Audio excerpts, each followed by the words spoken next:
Hi everybody, Bob with Knives Town here. Let's take a look today at a knife by Cold Steel. This is the Rajah 2 knife. There is a Rajah 1 and Rajah 2. This is the 2 model, which is a little bit more affordable. The Rajah 1 model is made with different materials that are a little bit more expensive, but it's the same pattern and the same size and weight and everything. It ships in bubble wrap,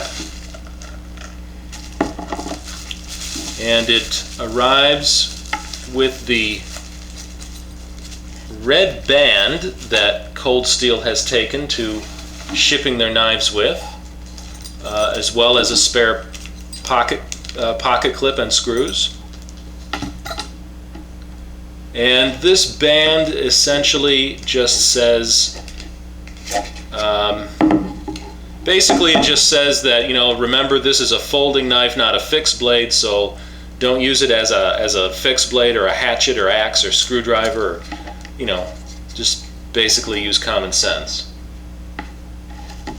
Look at the size of this. Look at the size of that knife. And that's in the closed position. You can imagine how big it's going to be. There you go. Look at that bad boy.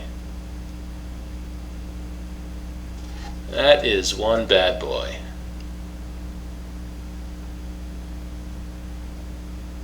Yes, sir.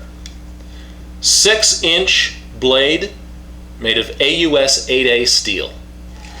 It's 4.8 millimeters thick, almost 5 millimeters thick. Nice and thick there. It's flat ground,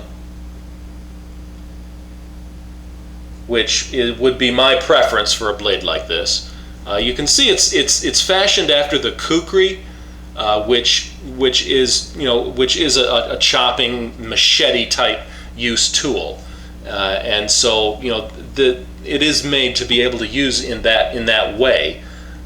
So you wouldn't want the hollow ground blade on that. The flat ground blade will give you more strength, and it's my personal favorite.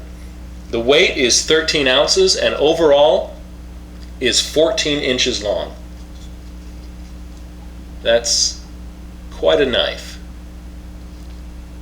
There is a video on the Cold Steel website of a gentleman who had this model knife, did all kinds of destructive hacking tests with it, didn't bother the lock or anything, then put it in a vise and hung 350 pounds off the end of the blade without bothering, and still it was perfect.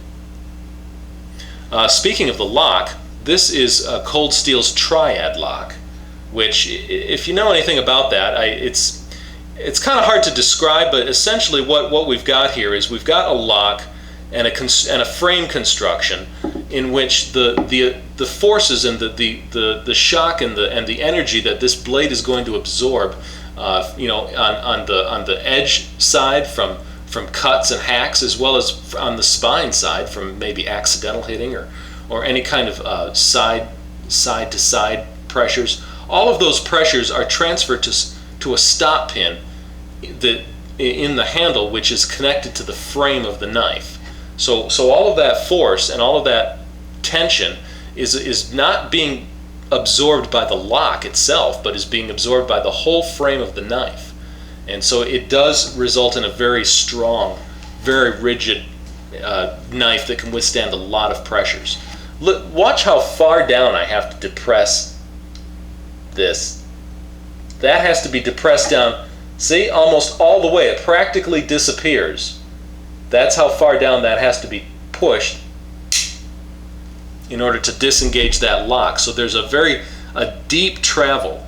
The mechanism that hooks there, it's not just a little bit. I mean, it hooks deep like that. That's how that hook is in there. I don't know if you can see that in there or not, but if you can see how deep in that hook that piece is. I can't really show it to you, but it's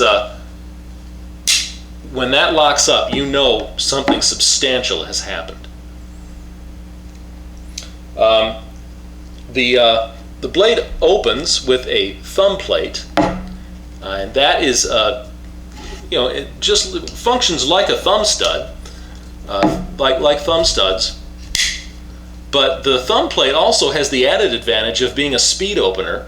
When clipped into the trousers, clipped into a pocket, and then drawn, that'll catch on the edge of the pocket and open in one motion. The handle on this knife is made of grivery, and grivery is a fiber reinforced thermoplastic, similar to Zytel except tougher.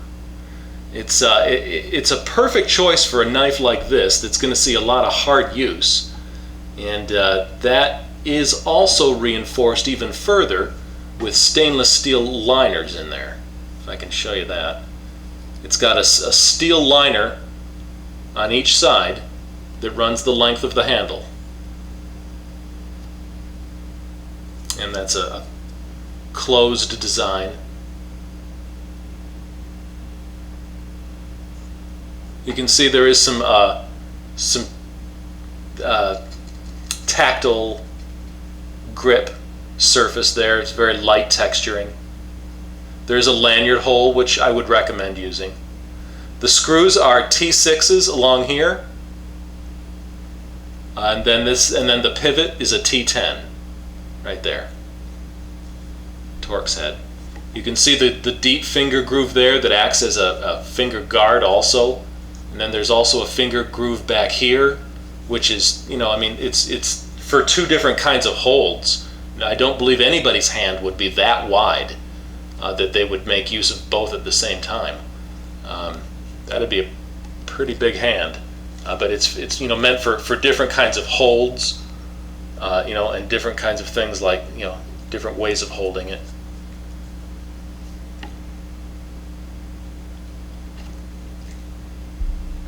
It's got one heck of a recurve there, and the geometry of this blade, you can see, is made for chopping like this, but that's got a sharp piercing point too. I mean, that point is it is dropped down a little bit, but still it's still pretty much straight ahead, and it's plenty good on piercing. And then this belly here, of course, for your chopping strokes.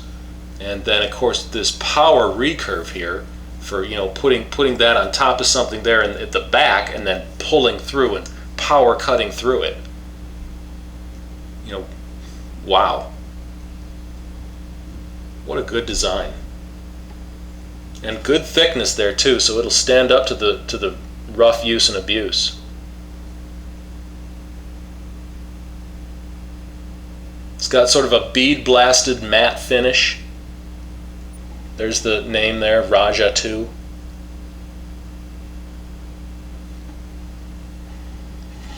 The pocket clip can be reversed.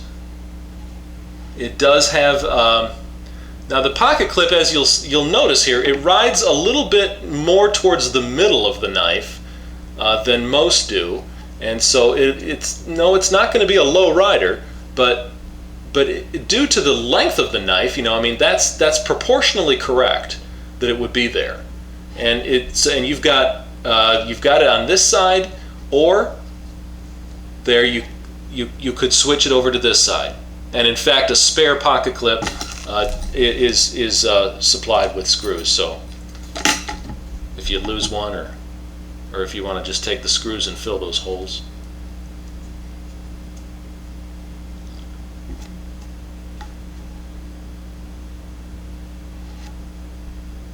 What other company but Cold Steel will come out with a knife like this? And I'm personally glad they do. I love this knife. This is a great knife. Great for camping. It'd be a great trail knife, camp knife. Certainly would work well in defense. Lots of good uses for this knife. And great materials it's made of, and super tough lock.